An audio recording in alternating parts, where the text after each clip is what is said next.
Welcome. We got perfect weather. We've got people moving into Graham Lee's and people moving into Gaines. We've got upper division students helping to move carts in, and a lot of first years settling into the rooms. We're excited for a great year. Welcome, class of 2022. My name is Bethlehem, and I'm from Glen Burnie, Maryland. Evan Fopp from Richmond, Virginia. Emily Matthews, Jacksonville, Florida. Marina Lang, Ames, Iowa. I'm Alex Fedor, and I'm from Salem, Oregon. Anjali Hoskins from Mississippi. I'm Tosh Gangler from Delaware. I'm Rafi, I'm from Pakistan. I love the grass and the mountains.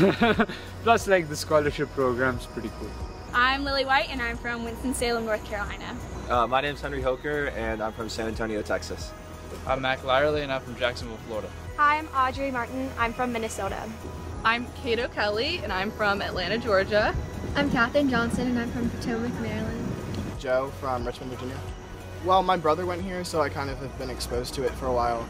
But also, I run track, but I also want to do a pre-med track to eventually be a pediatrician. So I felt WNL was a really good fit for me, balancing sports with academics. Hi, I'm Katie, and I'm from New Canaan, Connecticut.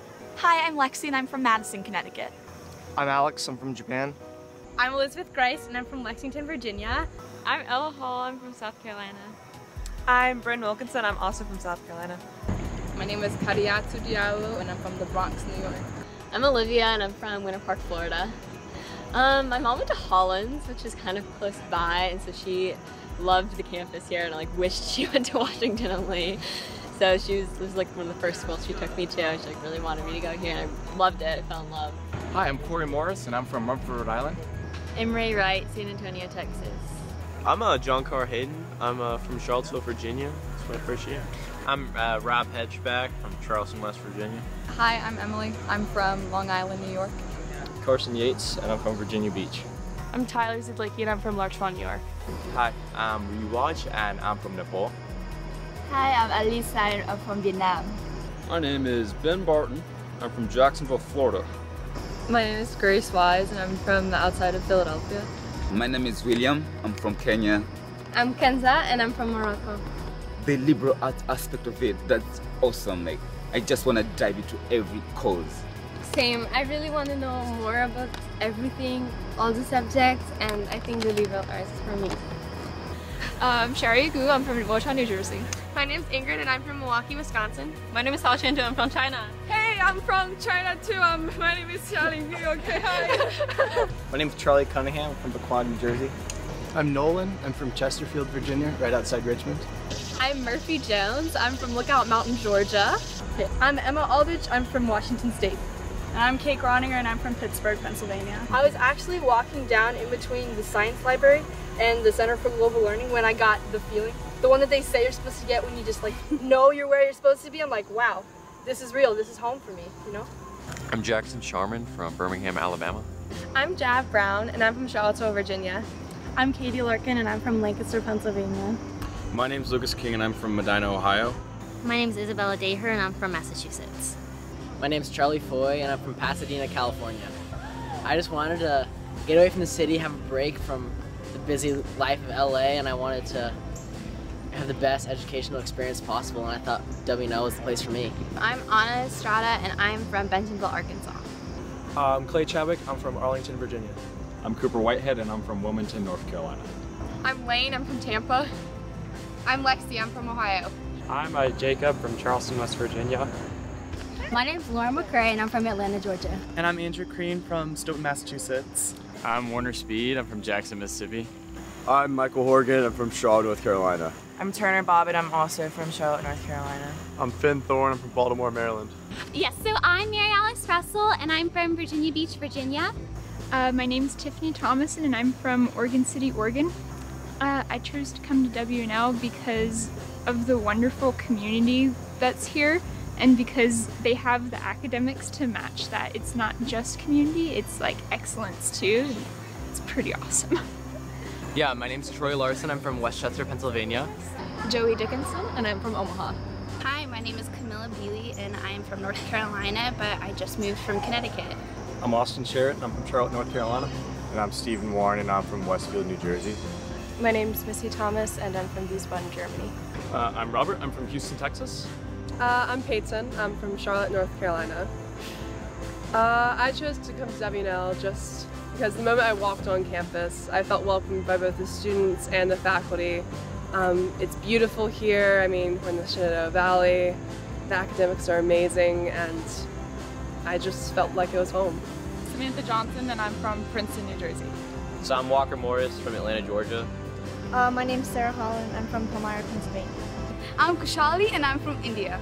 And I chose WNL because it just struck me so much because of the small community size and especially the honor code, because I come from a family from a military background and that is just embedded in my blood, and I think that's the thing that struck me the most.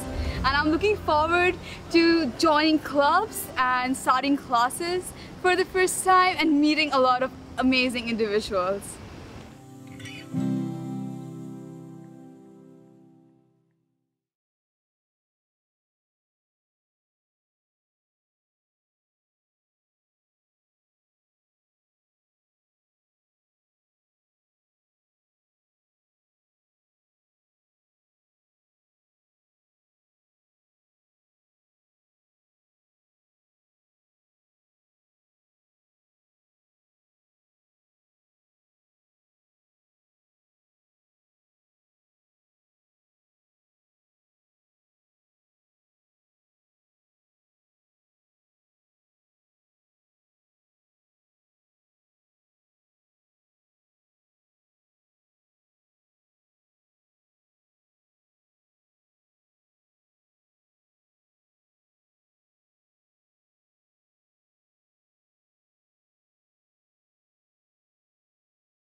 No, back to the old thing, the class of 60 is now that, and that's my class, and that was our 40th anniversary gift, because we thought the most lasting legacy of WNL was the honor system, and we wanted to perpetuate it. That's the Institute for Honor. You're exactly right, and this is an offshoot of that initiative. You're exactly right. So here we go with the preview of the congressional midterm elections. I'm going to introduce both of our speakers now and then turn the podium over to them.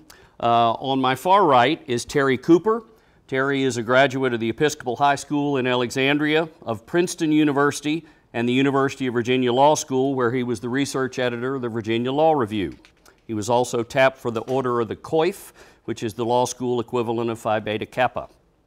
He practiced law at Sullivan and Cromwell and held executive positions in several companies before starting his own firm. He is indisputably one of the deans of Republican opposition researchers. He specializes in challengers and open seat candidates, and he's built an amazing record of success. He's worked in all 50 states on campaigns ranging from governor, U.S. senator, and lieutenant governor on down to all manner of local and state elections. He's trained thousands of campaign workers across the country.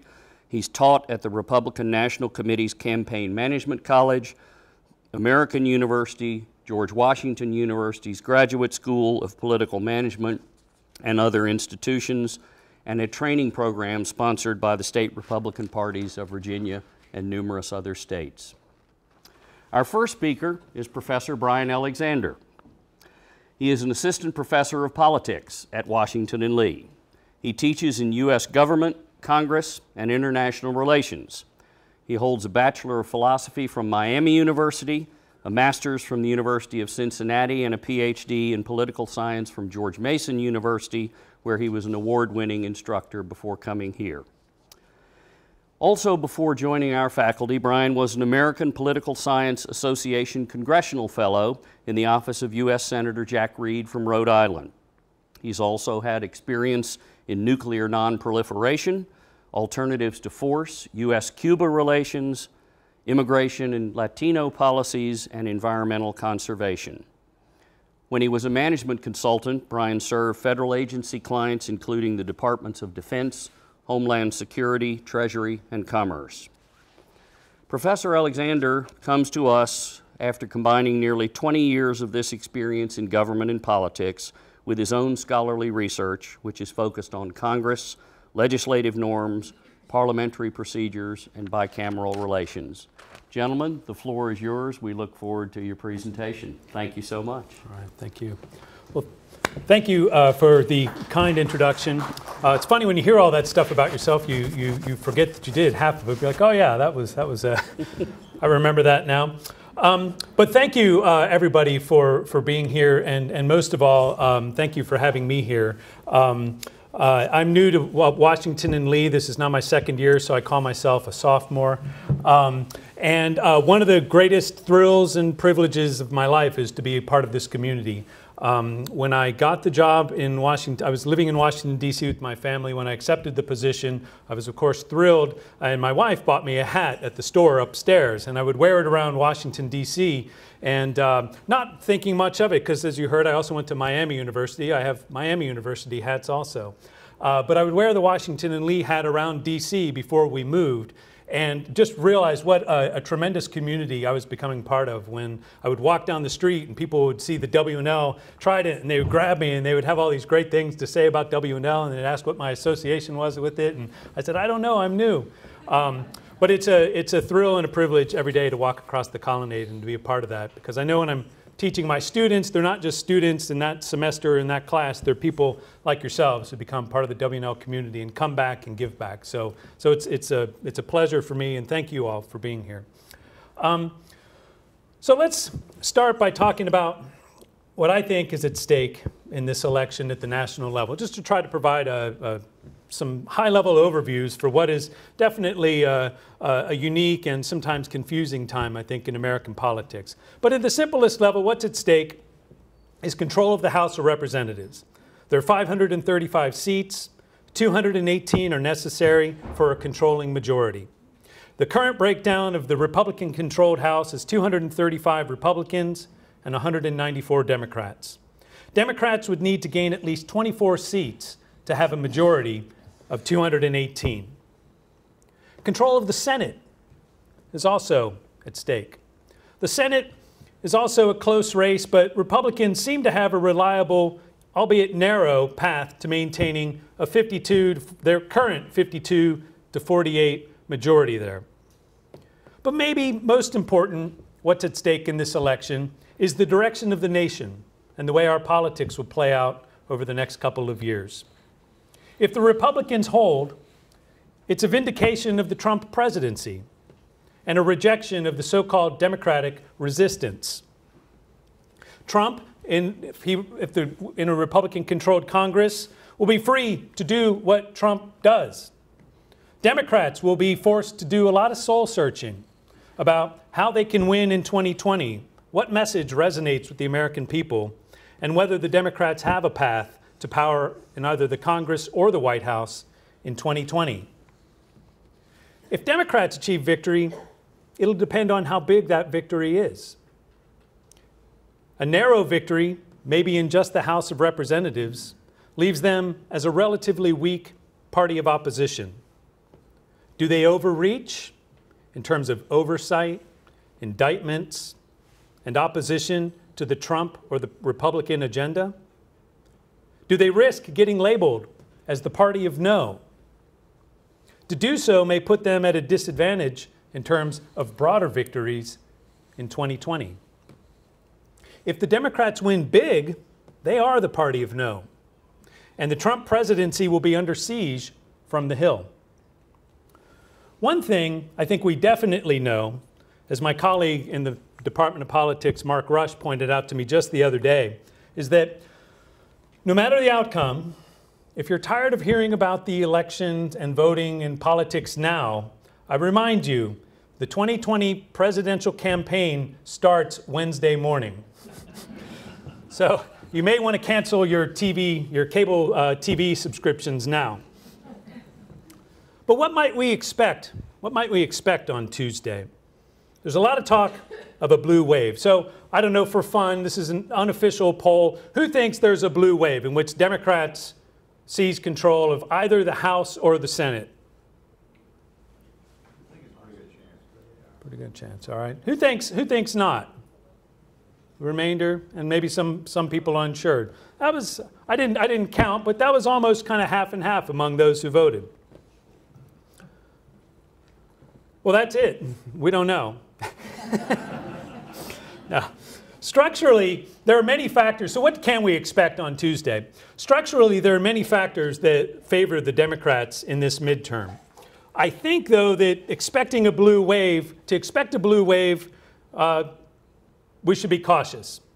I think it was mentioned I worked for Senator Jack Reed. He's a Democrat from Rhode Island. I've worked for Democrats on and off my entire career. And it's not a few times that I've witnessed the Democratic Party, as the saying goes, how does it go? Steal defeat from the jaws of victory. So I think we should be cautious about a blue wave. Don't wax your surfboards just yet. But structurally, there are some things that may favor the Democrats. First, though, the Republican-controlled Senate is close, but probably not really in play. There are 35 seats being contested out of 100. The current balance is 52 Republicans and 48 Democrats. The Republicans have a built-in firewall based on how few seats they have in play. Of the 35 in contest, 26 are held by Democrats. Only 9 are held by Republicans. Yes, only 9 are held by Republicans. So there are really only about 10 or so toss-ups in the Senate, 10 or so real close races. Joe Manchin in West Virginia, Joe Donnelly in Indiana, Claire McCaskill in Missouri, Heidi Heitkamp, South Dakota, Bill Nelson in Florida, Bob Menendez in New Jersey, John Tester in Montana. That's 7 out of maybe 10 or 11. What do all 7 of those have in common? They're all Democrats. The remaining 4 or so, Bob Corker's open seat in Tennessee, the Ted Cruz seat in Texas, Dean Heller in Nevada, and John McCain's open seat in Arizona. Among these toss-ups, most are Democrats, and the math just doesn't seem to lean toward them holding those seats and picking up a few Republican seats. And even in the case of what would be a 50-50 split, if it becomes really close, don't forget that the tie vote goes to Vice President Mike Pence. I think earlier in the year, it looked like Senate Republicans had something to worry about, but changes over the past few weeks, and changes I think we'll hear in Terry's presentation, especially following the Kavanaugh confirmation hearings, lead most analysts to predict that the Senate will remain in Republican hands. But it's in the House where the Democrats have the real potential to seize control. Generally speaking, the fundamentals in the House favor the Democrats. About twice as many Republicans are retiring as Democrats, and open seats are typically more competitive without an incumbent advantage. The president's approval rating is below 50%, not terribly uncommon, but sometimes predictive in midterm elections. Democrats hold a small single-digit lead on the generic congressional ballot in polling. That means when polls call up and they say, who, generally speaking, would you vote for, a Republican or Democrat in the upcoming congressional election? By about 7 points, people are saying Democrats. The Democrats have raised a lot of money, more than the Republicans. I don't know exactly how much. It's a lot. It's more than we've ever seen. It's certainly more than I have. And it's, frankly, maybe more than all of us should think about or want to think about, given how much just an amazing cost these midterms and any election is now cost. I remember when I first started getting involved in these things, you know, an expensive race might have been $250,000, $300,000, $400,000, $500,000. I mean, that's peanuts compared to what's being spent in some of the races, where to spend over $1 million is very common. Historically, the party in the White House, another factor favoring the Democrats, is that historically the party in the White House tends to lose seats in the midterm. In the 13 midterm elections since 1970, there wasn't one in 1968, so I couldn't go back to then, the party out of the White House gained seats in 11 of those. 1998 and 2002 are the exceptions. Charlie Cook, the pollster and analyst who does an excellent job of tracking all of this, points to Democratic leads in as many as 25 to 40 seats based on the polling. Remember, the Democrats would need 24 in order to get the majority. However, I think the devil's in the details. And even where history is predictive, and even where history sort of points us, there are reasons not to bank on these fundamentals in predicting a blue wave in the House. Part of what I'm saying here is as a political scientist and as an analyst. Part of me is just as a Democrat who many, many times on election night or after a debate or during a primary was convinced that my candidate was going to win, and then going home with my head hanging low. There's a little sense of trepidation about getting too excited. But I think from a political science perspective as well, there's plenty of reason to give pause to this expectation of a wave. And by the way, if there's not a wave, this is going to sound really brilliant one Wednesday morning. So let's remember this, okay? So did you get that? This is on live stream, right? So first of all, it would take a big wave.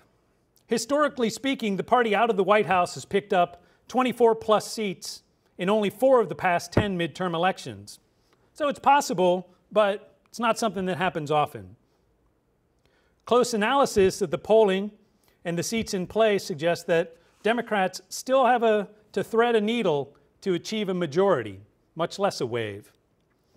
Most of the districts that are in play, or that are at least considered to be in play, leaned Republican in recent presidential elections.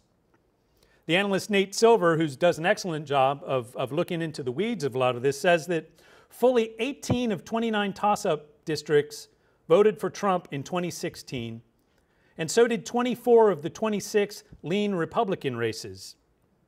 So in other words, most of the close races are in districts that have recently and historically been Republican. And some of the toss-ups are just really, really close. So those of us who had to sit through methods, not just as an undergraduate in the commerce school, but then later on, if you went and got a PhD or did anything with statistics, you sat through the statistics courses. This is all within the margin of error. A lot of it is. So polling in Virginia's 5th district, for example, just on the other side of the mountains here, puts Democrat Leslie Coburn up 1 point over Republican Denver Riggleman to replace the retiring Republican Tom Garrett. So you've got a 1-point lead. That's well within the margins. At 12:15 today, I've got to be sure that I'm over in my class. I'm teaching a course on the presidency this semester. And in that regard, we try to have a class on the presidency where I provide historic perspective, where we talk about the institution of the presidency in sort of a theoretical, a manner in which to provide students, and I think all of us, a way of understanding the presidency in context. But there's this big orange cloud that looms over all of that class, and it also looms over this election. The orange, it's President Trump. The greatest bit of uncertainty is, I think, President Trump and what is this Trump effect? This president has demonstrated both as a candidate and then as a president an uncanny ability to mobilize and to polarize and to get people fired up. He seems largely in charge of the media discussion, the media environment. Even if ideologically and policy-wise he doesn't always sound like a Republican, he's controlling the debate. The recent stuff on immigration, on bias in the media, the tax cut proposal, the Kavanaugh hearing, all are agendas and all conversations that the president has driven. Look what he pulled off in 2016. If he can mobilize enough people in those key toss-up districts, or maybe, I don't know, make people who are fed up with the whole mess to not show up, the Republicans could very well hold the House and the Senate. The math is tricky on that front, but we all remember how tricky math seemed on election night in 2016. So a couple remarks before I hand it over to Terry. On election night, look for turnout among young people. They tend to vote more Democratic, but in fewer numbers. Are more young people turning up? Women. There's a lot of talk about women leaning moderate and being put off by some of the president's and the Republicans' agenda. If that is true, and women turn out in high numbers, that points to Republican losses.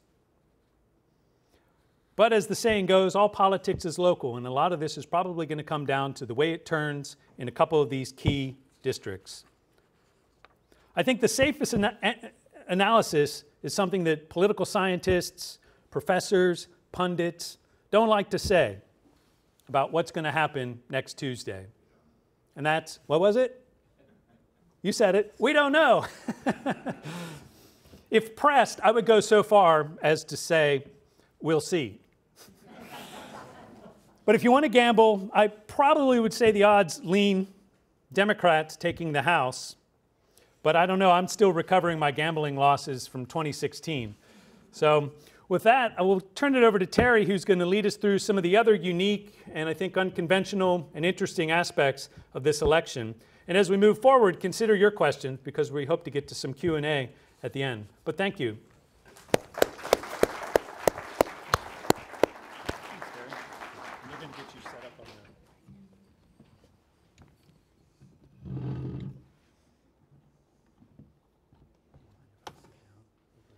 Oh, no, please do.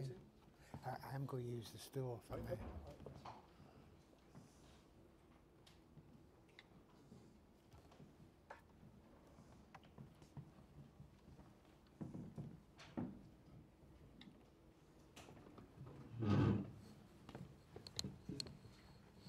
Remember Clint Eastwood? Maybe I could bring an empty chair and put it next to me also.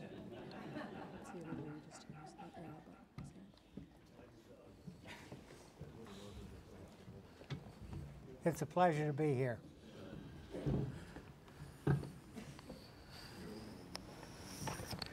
I'm getting out of the campaign consulting business because I figured out that's a business for young people, and I'm concluding maybe I'm not so young after all.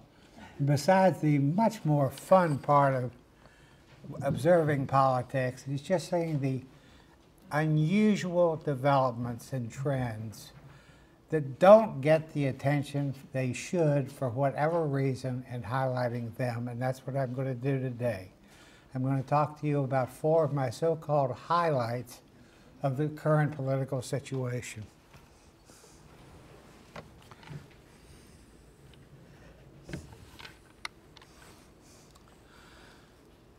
This, to me, is one of the most astonishing things I have ever seen. According to a Gallup poll this past August, 57% of Democrats view socialism favorably, whereas only 47% view capitalism favorably. And 51% of all millennials, including the unaligned, view socialism favorably. By the way, just this week, there was a Wall Street Journal article that reached similar findings. Now,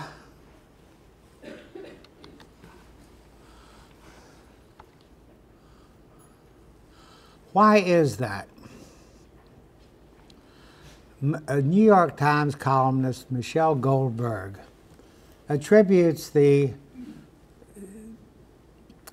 increased acceptance of democratic socialist policies to the following: the combination of the Great Recession, the rising cost of education, the unreliability of health insurance, and the growing precariousness of the workplace has left young people with gnawing material insecurity.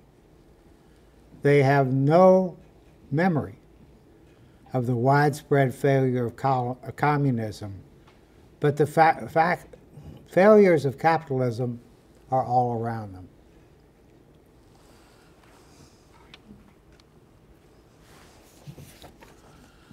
Now, Bernie Sanders is a phenomenon in himself. As a matter of fact, if he were a baseball player, he would be referred to as a phenom. Unless you're a nerd like me who reads the Congressional Record and watches C-SPAN, you had probably never heard of Bernie Sanders until he became a candidate for president. Almost certainly you had not heard of him during his time as a U.S. House member from Vermont, and you'd probably never heard of him either in his first term as a U.S. Senator from Vermont. Now, I'd watched this fella, and I concluded he was absolutely crazy. And let me tell you why with just one example. Every year, Congress takes up the so-called intelligence authorization. This is legislation that sets aside money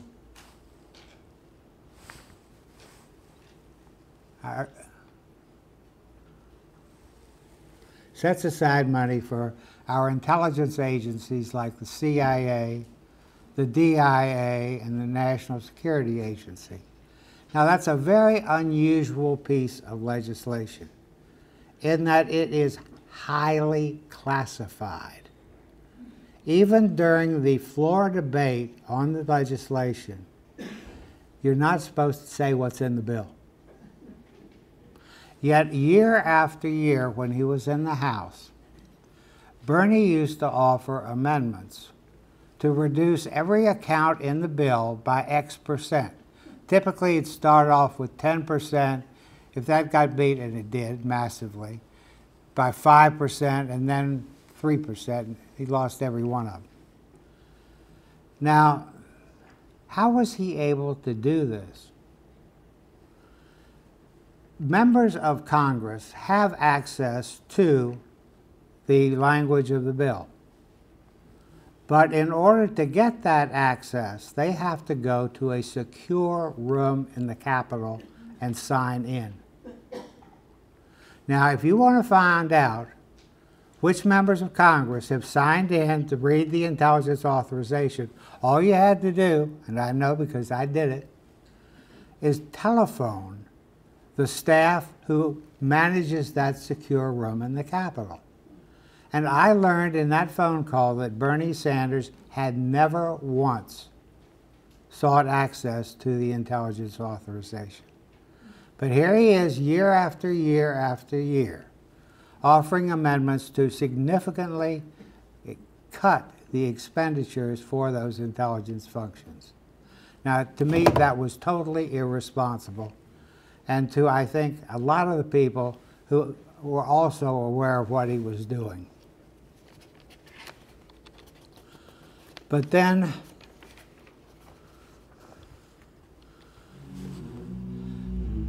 almost single-handedly, Bernie ran this upbeat commercial.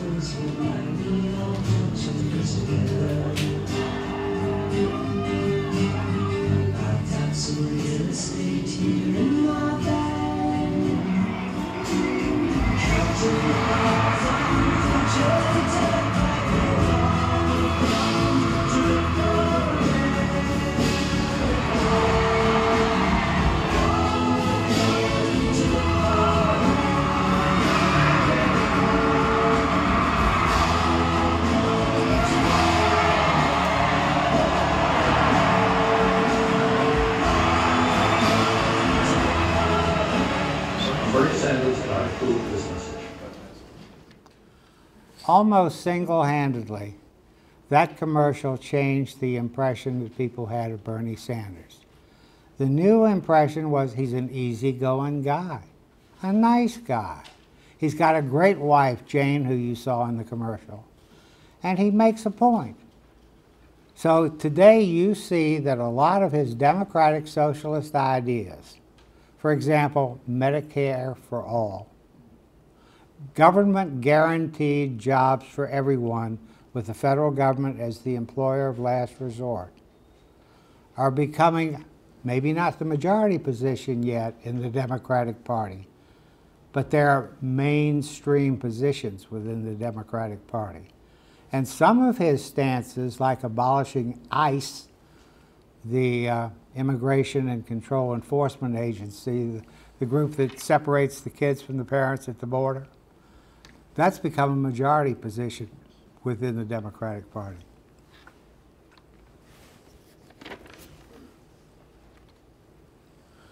Highlight number 2. The big interloper in this campaign season is the Me Too movement. Like all campaigns, this one had its ebbs and flows, its eddies and currents, and a lot of unpredictability. But all of a sudden, during the tail end of the campaign, at virtually the 11th hour and 20th minute, on a tangential issue, the nomination of Brett Kavanaugh to be a Supreme Court justice, out of the blue, this lady, Dr. Ford, charged Kavanaugh with having sexually assaulted her more than 30 years before, and things just went crazy. My favorite quote on the subject is from Brian Howey, who is a political commentator who writes a very definitive blog on Indiana politics. He said, the allegations of Dr. Ford, they just threw a pipe bomb in this race. Now we're waiting to see who the shrapnel takes out. Here are some possible people and groups that may be the result, the collateral damage of the Me Too movement. One is people accused of sexual misconduct who deny it. That's happening in a number of races, including right now in the Attorney General's race in Minnesota. Secondly, people who allege sexual misconduct by people who deny it. Third, the Republicans generally, because they're the party of old white privileged men. A fourth possible victim of the Dr. Ford allegations is the Me Too movement itself. And then there's gun safety legislation. You recall the Parkland shooting in Florida at Marjorie Stoneman Douglas High School. That led to a lot of activity proposing gun safety measures. That has been totally eclipsed by the Me Too movement. And then generally the question of comity among the parties has been irreparably damaged in the Senate by what went on here. Highlight number 3, the consequences of wave elections. Some people think that a wave election will get rid of all the bad guys, so we can get about our business and just have a wonderful time. That's not the way it happens. The people it gets rid of tend to be the moderates. And the reason is that theirs are the districts that are closely divided and are so easily flipped. So what you have is a situation where a wave election tends to benefit the people on the extremes.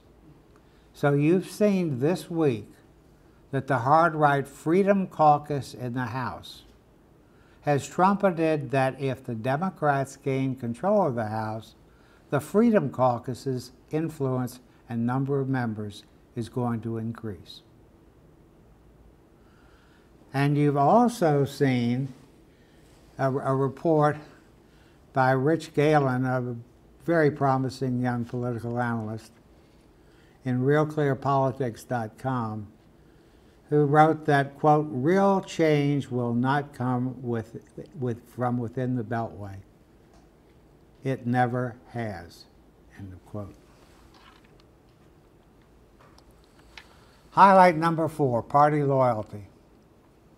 A lot of people think that Americans are becoming more and more loyal to their political affiliated parties. That's true only of the hyper-partisans, the people that politicians refer to as, quote, the base. Normal Americans have been dissociating themselves from the two major parties, and this has been going on for years. This is from the Pew Research Center, and it shows that in 1940, Democrats represented 41% of the people, Republicans 35%, and independents only 19%.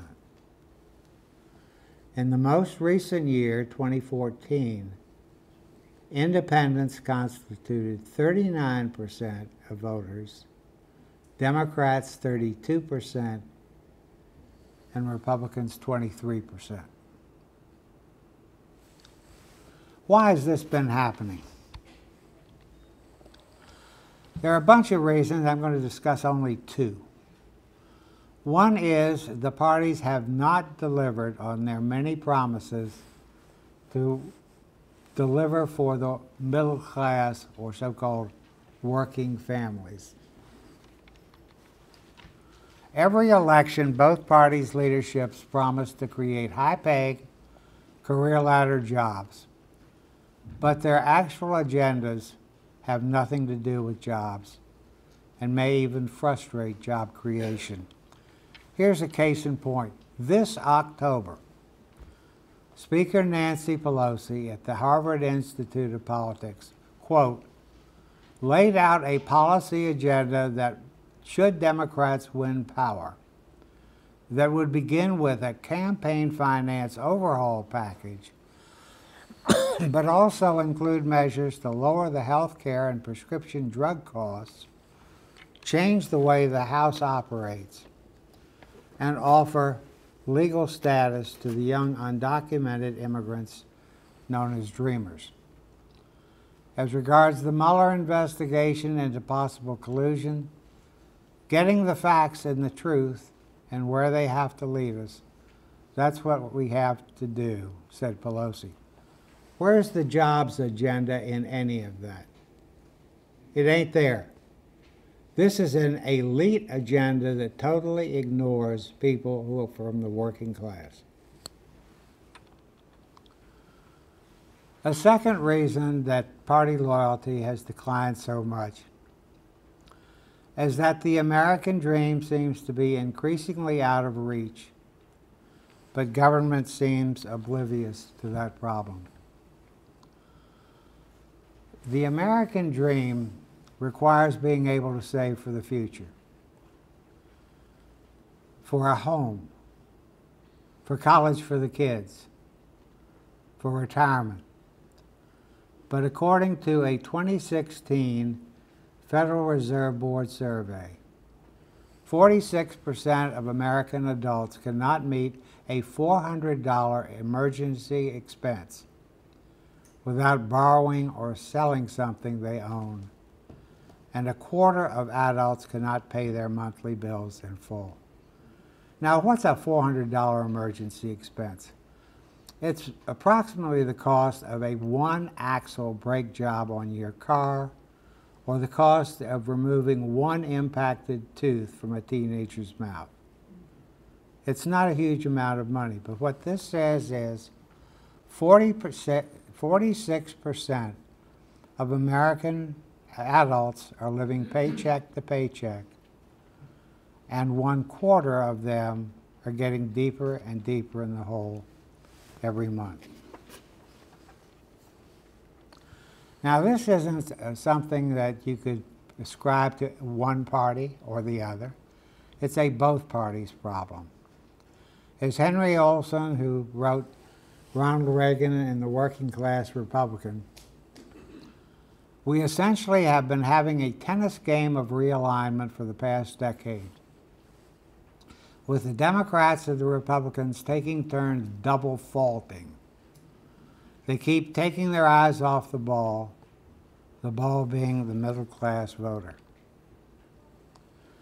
A Democrat echoing that is former candidate and current pundit Crystal Ball, who is a UVA graduate and ran for Congress about 10 years ago from the district in Virginia around Fredericksburg. She said, politicians have at best only pretended to care about working people, and at worst have screwed them over, from trickle-down economics to anti-worker trade deals, to union busting to Wall Street bailouts. Leaders from both parties have advanced policies that suck wealth out of middle America. Democratic pollster John Anzalone said when he asked focus groups whom Democrats stand for, the answer he used to get was the middle class. Now it's, quote, immigrants, refugees, gays, and those who kneel during the national anthem. And very interestingly, the AFL-CIO has a new affiliate called Working America. And they did a poll of working class voters. And they asked who was fighting for them. The top response, quote, no one.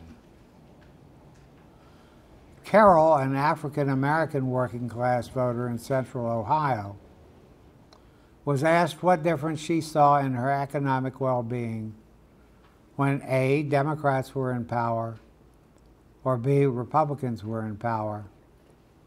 She replied, does it even matter? So let's move on to questions.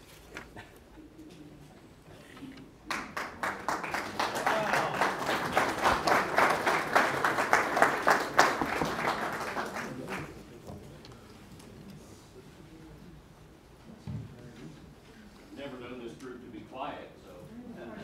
Done is the right word. So is there a possibility that we could ever have a three-party system the way they do in Europe?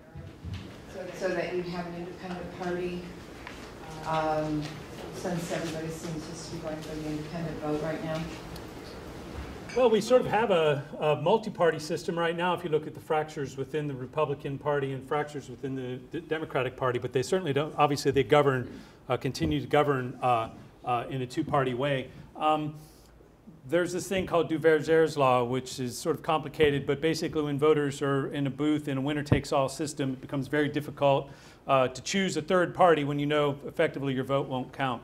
So why don't we have a third party, despite the fact that I think, as Terry points out, each party maybe isn't representing the views of middle America or the plurality of moderate Americans, is because when it comes down to that up or down of who you're going to vote for that third party, probably means saying my vote is going to go to somebody who's going to lose. Remember John Anderson or some of these other folks that have run as independents or third parties over the years. That's one answer to it. It's not that the sentiment, I don't think, is absent. Further on that point, how a lot of the rules concerning elections are in state law. And that's because the Constitution delegates responsibility for running elections to the states, not the federal government. Guess who wrote those laws? Incumbent members of one of the two major parties. And guess what those laws do? They make it virtually impossible for anybody but somebody as rich as a Michael Bloomberg to have a full-fledged candidacy. Sorry. Why don't both of you comment on the recent good news in the unemployment rate? And is that going to have any effect on these elections coming up? I wouldn't say it's unalloyed good news at all. There's still a lot of people who are suffering. Just look around this area, Southside Virginia. Lost furniture, lost textiles, lost tobacco. People are hurting badly. Look at Appalachia. Things are beginning to show some movement in Appalachia, but it ain't good by any stretch. And probably the biggest growth in jobs is with respect to minimum wage people. There's, I mean, the economy, it's the economy, stupid, right? The old Jim Carville line. And certainly economic performance and people's outlooks on the economy historically has correlated to how they vote. They're going to throw the bums out if they feel like things aren't going well for them. They're going to maybe vote for the party in power. Terry points to great examples of where there is a lot of growth, but maybe it's not hitting everybody.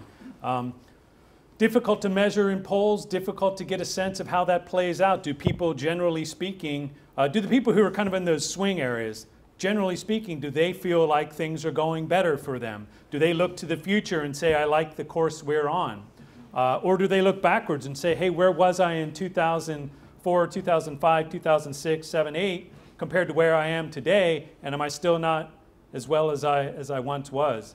I think as a strategist in politics, that definitely it's a story that the Republicans should be playing up, and they are, and the president does it repeatedly, because there are indications of economic growth and health, whatever other indicators are. I mean, the fact is some people can feel better today than they did 2 years ago. Do they then reward the party in power, and do the right people voting in the right areas reward the party in power? I don't know. Ask the coal miners on the, about 50 miles west who are going to be voting for Joe Manchin. Do they feel really that things are on the track that they were promised to be when this president came in? I don't know, but I think that that's probably the kind of thing that factors into your question.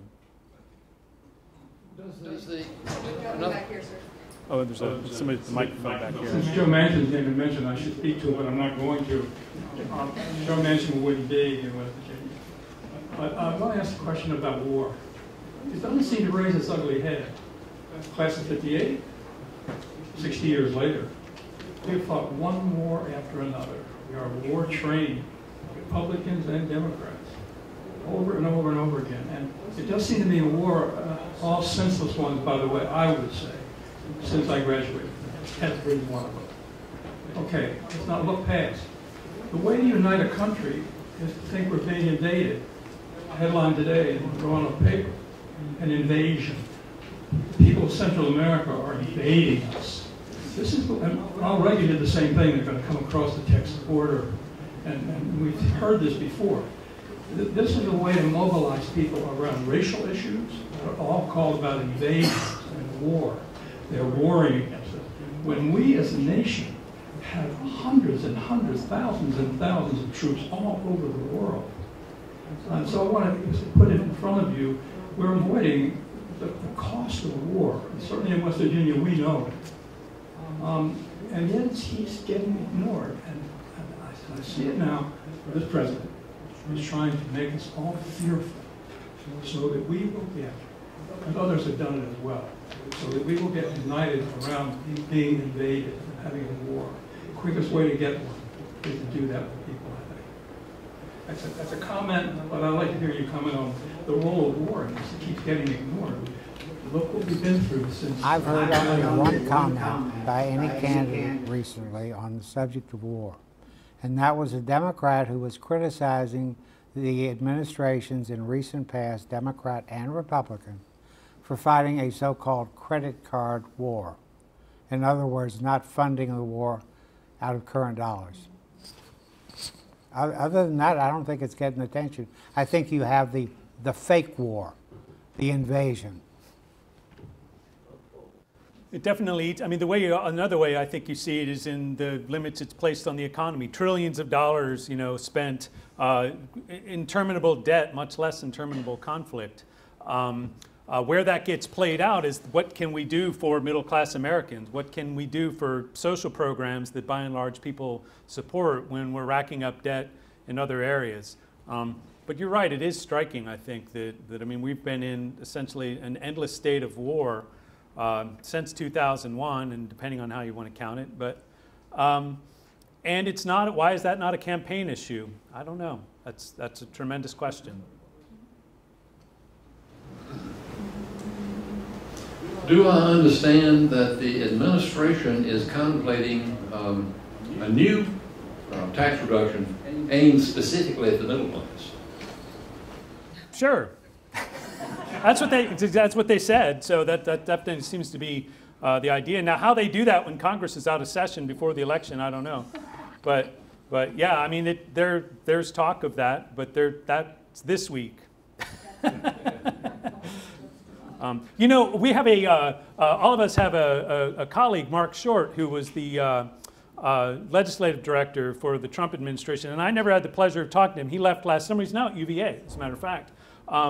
As somebody like myself who's worked with Congress and in Congress, Congress is a complex beast, and navigating the details of the parliamentary process takes subtlety and patience and sophistication.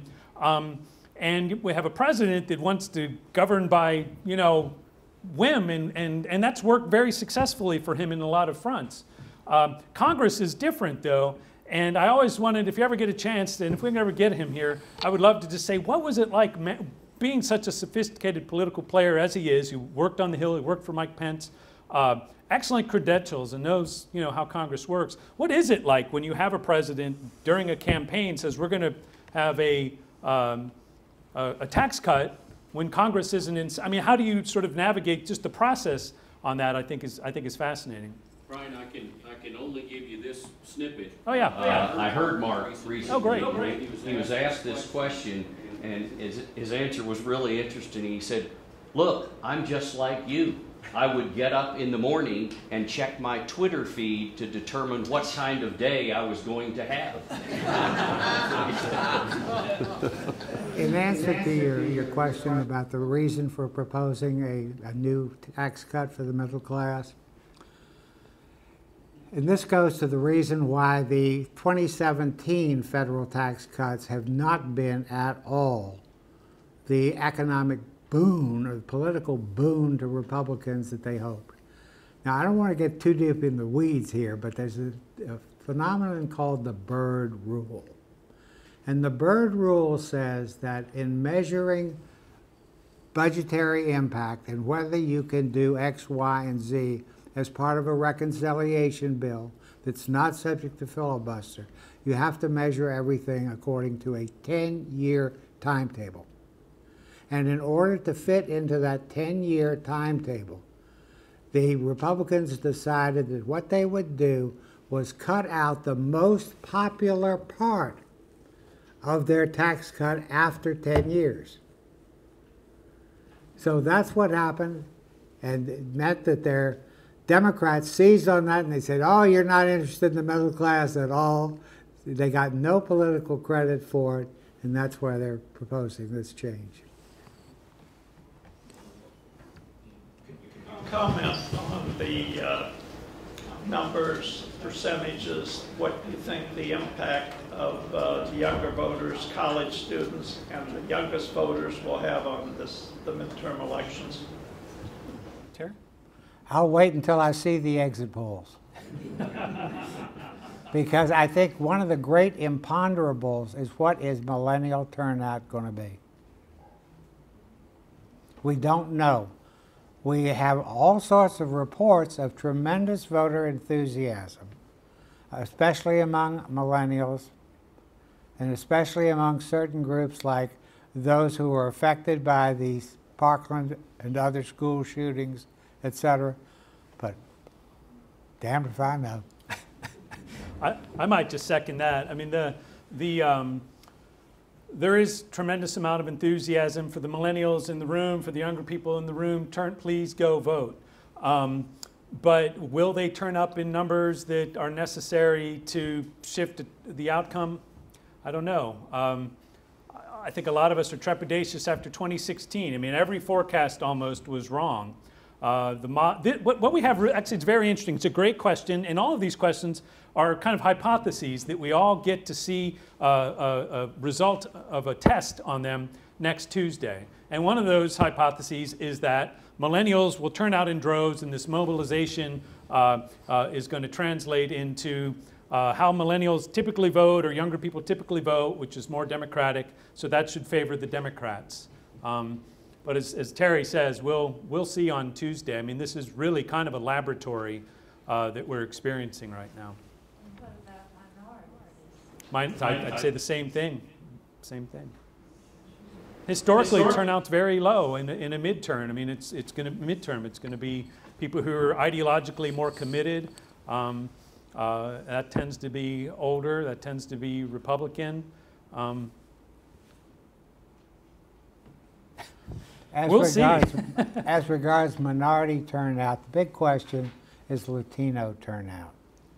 And in a sense, you could say Democrats brought this on themselves because they have historically pitched the Latinos community only on one issue, immigration. And immigration in poll after poll after poll is not the big deal for Latinos. They want jobs, they want education, they want things like that. Can you comment about the relative effectiveness of the elected officials who come and go versus the civil service people who are permanent party and seem to influence the elected officials on every issue, every item? Well, if I understand the question, it's what role do civil servants, not elected officials, play in governing or in policy determinations? The staff of the elected officials, yes. The staff. Well, congressional staff is something that there's a push to see congressional staff grow. Congressional funding for Congress has remained relatively flat over the years. Staff levels have remained flat. Staff salaries on the Hill are notoriously low, even in the post-housing boom of the late 90s and early 2000s, which Washington, D.C. survived the bust. The cost of living, I know this from experience, but it's also, I know from statistics, is that the cost of living in D.C. has gone up very high, whereas the amount of money that I mean, I have a hard time as a professor telling young people to go work on the Hill, go work. Please do. It's a wonderful career, but to continue doing that more than 3, 4, 5 years out becomes well nigh impossible. How long can you have roommates? How long can you eat rice? It becomes very difficult to make decisions about making a career in D.C. and at least in the Congress because the salaries have remained flat. So there's a push, but it's going to require congressional action to increase that kind of funding.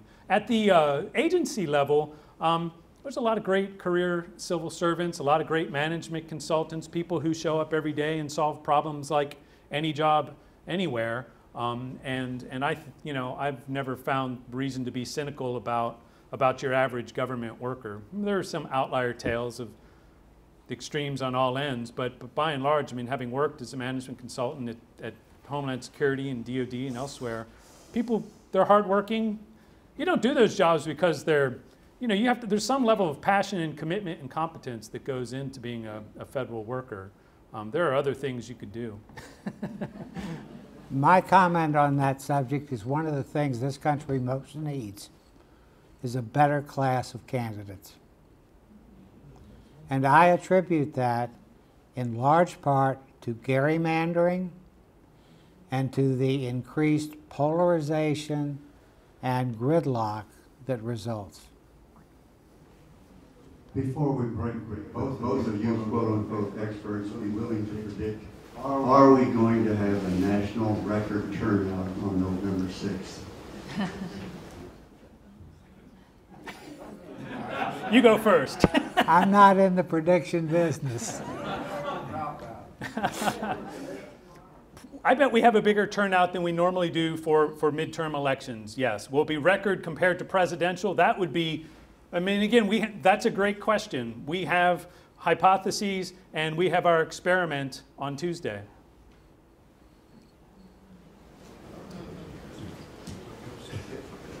This guy right here, Uncas Euthenia, was around at the creation of the Five-Star Festival, I'll have you know.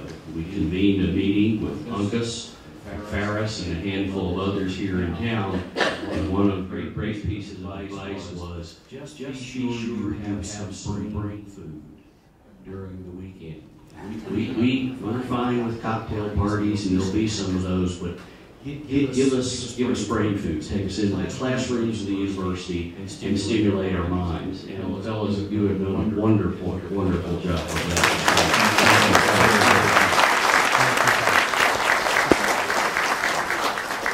So the stroke of pure blood, the sun is currently trying to come out. That's a way of saying, please hurry, and that way you'll get over to Evans for our lunch. In the sunshine, probably a little rain later this afternoon. We've got golf carts up at the top of the steps for those who need them. Remember the elevator, but we're going right back across the street where we had dinner last night and have a nice lunch. We've got about 10 undergraduate students who will just be interspersed at your tables. Make sure that they don't sit together and not with you. Just pull them up and tell them to come sit at your table if that's happening. But we always hear from alumni. We want to talk with and interact with today's students, so we're going to try to make that happen. See you at lunch. Thank you so much. Thank you all again.